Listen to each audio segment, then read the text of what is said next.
Welcome to the Ed Leaders Edge podcast, where we interview innovators and thought leaders in the field of education who are helping students thrive.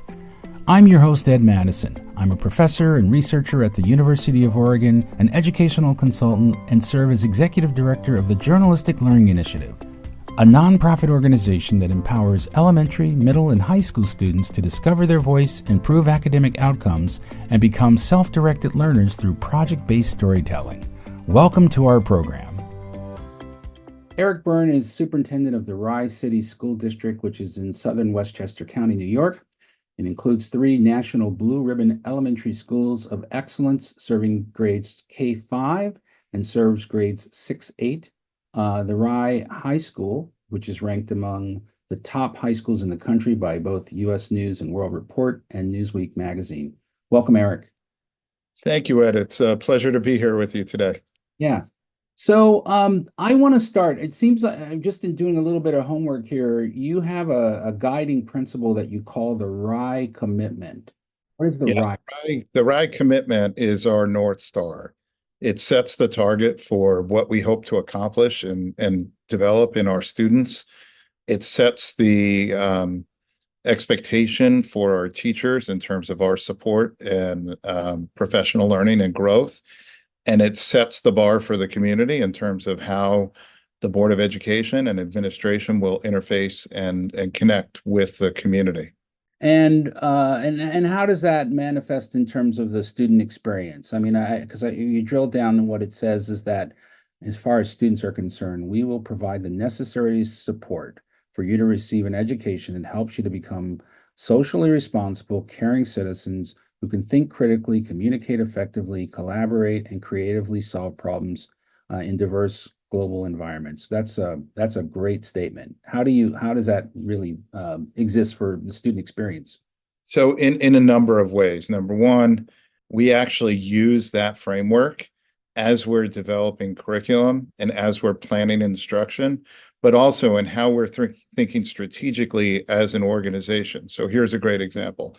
Right now, we are in the process, we are an IB candidate school, and we are going through the approval process with International Baccalaureate, so that come fall of 2025, we will be an IB approved school, which will offer a new level of programming that we have not had, that I believe aligns perfectly with those skills we're trying to develop and those experiences we're trying to bring to our kids. This year, we made our programmatic decisions to add AP capstone, and that absolutely, the AP research and AP seminar align totally with the notion of developing critical thinkers, effective communicators, researchers. And to us, when we make decisions from elementary school, when we're making decisions about our phonics program and early literacy approach, to decisions about our assessments that we're using, down to our decisions about facilities. So if one was to go back and view all of our budget meetings from the spring, you'll see everyone from the director of athletics when she presented her budget, the director of facilities when he presented his proposed budget, to me, all of us talking about what we're doing in each of our areas, how that is helping us to achieve the tenets of the RIE Commitment for our kids. Mm-hmm. I'm curious if you observe something that I have just in the work that we do with in K-12 education. It seems that kids, there's this sense of wonder and curiosity at kindergarten, first, second, third grade, fourth, fifth grade, and then in those middle school years, often what can happen is that students start to realize that maybe their buddy is in a different math group or different reading group, and they start to make often false kind of assumptions about, saying things like, I'm not good at math, or I'm not a great writer, or whatever else. And those can become solidified, over the years. And so it's kind of trying to help them maintain that sense of, I guess what we call growth mindset has been kind of popularized as a way of looking at it. What do you observe? So what I observe is that sometimes kids, when they struggle, and if they struggle over an extended period of time, can head in that direction. But if, as a system, you have the structures in place to pick up kids, notice them when they're struggling, and then you have the support to help them further develop that area of weakness and become an area of strength or an area that's not a weakness, then I think you have less of a chance of that happening. So we work really hard identifying kids that need an extra push on all ends of the spectrum. So a child or a student that may need extra support to help them meet the learning target, or a child that is doing just fine and needs a little bit of coaching along the process. And on the other end of the spectrum, a child that may be excelling that needs a little extra push because of where they are. And so we built our system, and this is obviously a work in progress, but for the last 8 years, we've been trying our best to put the structures in place that help us, one, know our kids really well. So having a really thoughtful assessment plan in place, and then putting a structure in place so the teachers have the support to be sitting around a table, looking at the data you collect through that assessment process and helping that to inform instruction and design what's needed for individual students. And I think that's something that we've continued to evolve and improve at. And that helps us so that we're not overwhelmed with the system of kids that just feel like there isn't a place for them. Mhm. And the other piece is, you hear me talking about IB coming in and AP coming in. We're very mindful that kids need lots of opportunities to figure out who they are, what their passions are, what their interests are. And so we've been doing a lot of adding of programs in a really thoughtful way that give our kids those chances to learn those things. For example, a number of years back, we put in place engineering for all middle schoolers. So in sixth, seventh, and eighth grade, our students are all in engineering for all 3 years. And it's engineering at different levels. So there's the coding piece of it and the computer science piece of it, but there's the nuts and bolts construction and woodworking of it, and the mechanical drawing of it. So the game design. I mean, our kids have opportunities starting very young to explore these different areas and figure out who they are as learners and what their passions and interests are. I mean, obviously, young kids. Let's step away from our conversation for a moment for me to tell you about the Journalistic Learning Initiative's innovative educational tools and services. Of special note is JLI's Comfort Corner initiative, a video library featuring near-peer role models sharing about their mental health journeys. This innovative resource destigmatizes mental health challenges, provides a gateway to seeking professional help, and supports your students in realizing they're not alone. If you're looking to make the best decision for your teaching staff and students about AI adoption, improving student engagement, strengthening writing skills, promoting social media mindfulness, or enhancing college and career readiness, please take a moment to visit our website at journalisticlearning.org. Our team of University of Oregon researchers offer customized AI tools, instructional materials, professional development, and consulting. Research confirms that students with journalistic learning experience outperform their peers on numerous key indicators for college and career readiness. At the heart of our work is empowering learners to become effective communicators. If you think about it, effective communication is critical in every human interaction, whether it's writing an essay for a grade or being interviewed to secure employment. Since 2015, JLI has benefited nearly 20,000 students and served schools in 15 states and the District of Columbia. I invite you to schedule an appointment to explore how JLI can improve your students' learning outcomes. Now back to our program. They may have a passion for a week or two, and then they switch to something else. But our job as a school is to have opportunities for all kids to have different areas for them to explore. So you want to have a robust arts program. So where you have visual and performing arts that kids can explore and maybe find themselves in. But you also want to have a pretty strong computer science and engineering program so that kids can go there. And then within the traditional subject areas as well. So we've worked hard to put those things in place that give our kids choices. Mhm. We're hearing so much about mental health concerns for this generation, and I'm just wondering, what you're observing and how you're addressing it in your community. So I think it's tough to be a kid these days. I mean, when I was growing up, it was pretty easy to sort of figure out like how do you do better? I mean, when I think of my parents and being raised, they always talked about wanting us to do better than they had. And I was raised by parents who didn't have college education, and we were poor growing up. And so there was a target that I could see, and it was pretty clear that education was the path for me. I think it's really hard for our kids right now. I mean, especially when you can't say, here's a clear path and I could do better than my parents, especially if your parents have been wildly successful. It makes it even harder. So there's this pressure that we see in our population.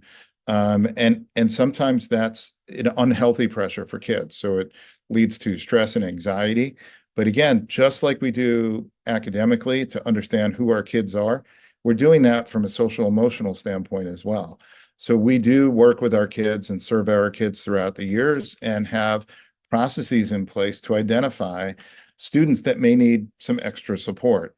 And we've worked with community partners to address some of those needs. So some of the things that maybe high schoolers would sort of jump into, alcohol, drugs, vaping, things like that. We have a local community coalition that does a lot of work out there with the kids and families to help combat that. And it works. And we're seeing that in the data.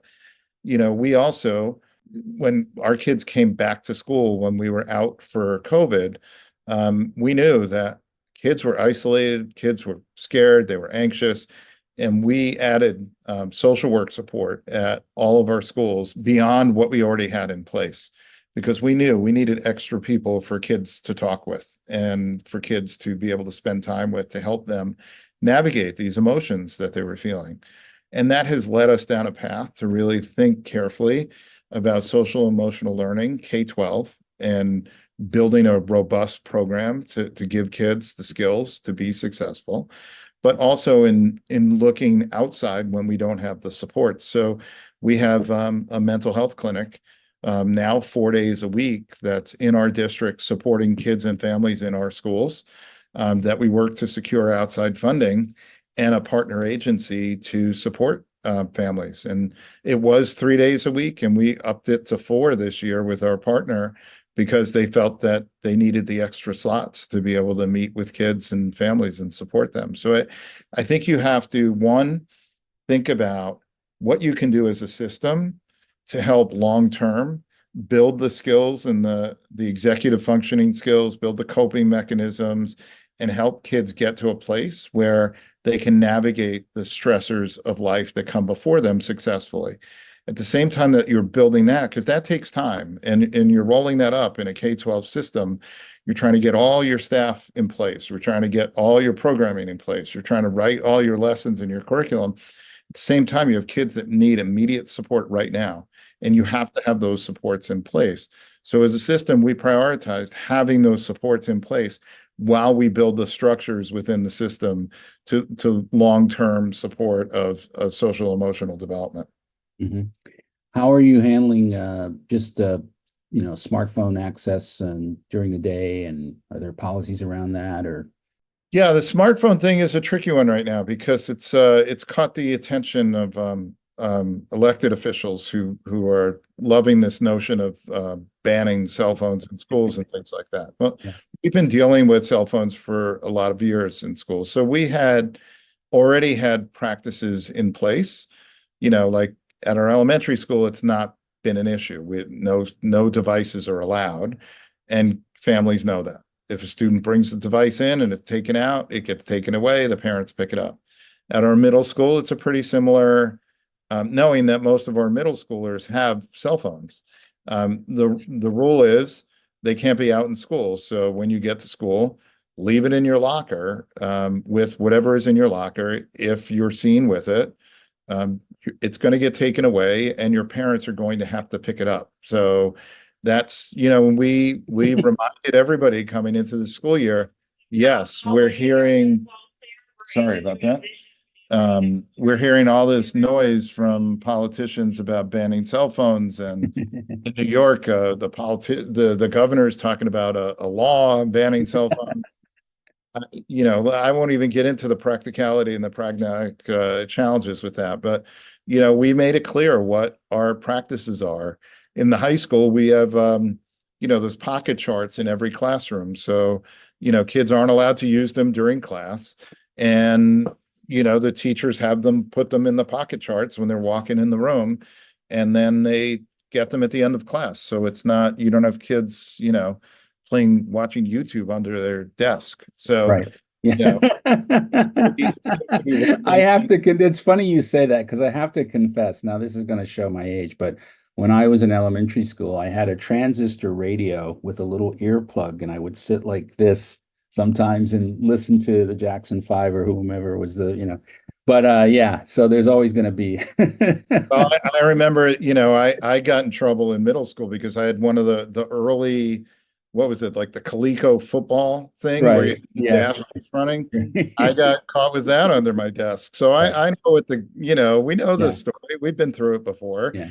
It's not a cell phone, it was a Right. walk, or it Yeah. was Yeah. the football game or the transistor. Sure. I think it's important for us that it's very easy to ban something. Right. It's really hard to help kids break the habit of being on the thing all the time. Yeah. And I don't have the answers to that, but that's Yeah. certainly something that our families and our youth serving organizations are talking about to help kids navigate that. Yeah. Well, that leads me to just asking you about AI and what how you're thinking about that, particularly at the high school level where a lot of students are relying on, ChatGPT to write their essays and So, an interesting one because I'm sort of conservative in my thinking as a parent and as an educator with technology. When I started teaching there, we didn't even have computers in classrooms yet. We had one computer in the school, and there was a T1 line, and it went into the library. And then we started getting like word processing on computers. But the reality is the technology's here. AI is here. I have some real personal concerns about privacy and the unknown of what AI is going to be for our kids. So as a system, we've been very thoughtful about one, what we're putting in front of kids and giving them access to when they're in school and on our network. New York State has very, very strict laws around technology and privacy. So, we are very mindful to be following those laws and make sure that any platforms we use are compliant. Mhm. Right now, so this is year or two of really focusing with our teachers on their understanding of AI, how it could be helpful to them. And that was really a lot of last year is how could you use it as a teacher for Right. planning, for, all sorts of different things. And now the teachers and our department coordinators and teacher leaders are really focused on exploring different avenues to use with kids. Mhm. So once and kids will be involved in that process soon That's as great. well. So we can actually, take a slow measured approach to identifying what are the best and frankly safest Yeah. ways that kids should be using it. Because all I can think of is because maybe it's not a great comparison, but you know, educators started putting kids on social media Right. a couple of Right. years ago. Right. We were having kids use cell phones in school for Right. classes, and you know, now we know a lot more. Right. I don't Yeah. want to make that same mistake as an educator with AI Sure. when there is so much unknown about the technology itself. Yeah. Well, I'll share with you that our nonprofit journalistic learning initiative just developed a career exploration tool that the state of Oregon, the entire state's adopted, called SASSY. It's sort of short for Sasquatch, the Bigfoot phenomena. But middle and high school kids can go Well, on and Bigfoot say, is in Oregon, right? yes, yes. So I'm The told. Pacific Northwest. So I'm told. But I mean, a kid can say, "Hey, I'm interested in video games," and it'll tell them, how schools within a radius of where they live that have programs, how much they can expect to earn, what the training will need to be, how to perform, how to basically improve their resume, get an internship, and prepare for the job interview. It's really great. So I'll make sure that I send that your way. Love to Uh, take a look and share that with our high school as well. That would be Terrific. awesome. Terrific. Well, thank you, Eric. This has been great. And we just look forward to staying in touch with you. And thank you so much. Sounds good, Ed. Take care. Thanks for All right. having me. The Ed Leader's Edge podcast is produced by the Journalistic Learning Initiative. Please check out our latest books, Language Arts in Action from W. Norton Publishing, and Raising Empowered Learners from Rauman and Littlefield. For more information about our work, please visit journalisticlearning.org or edleaderedge.org. Thanks for listening.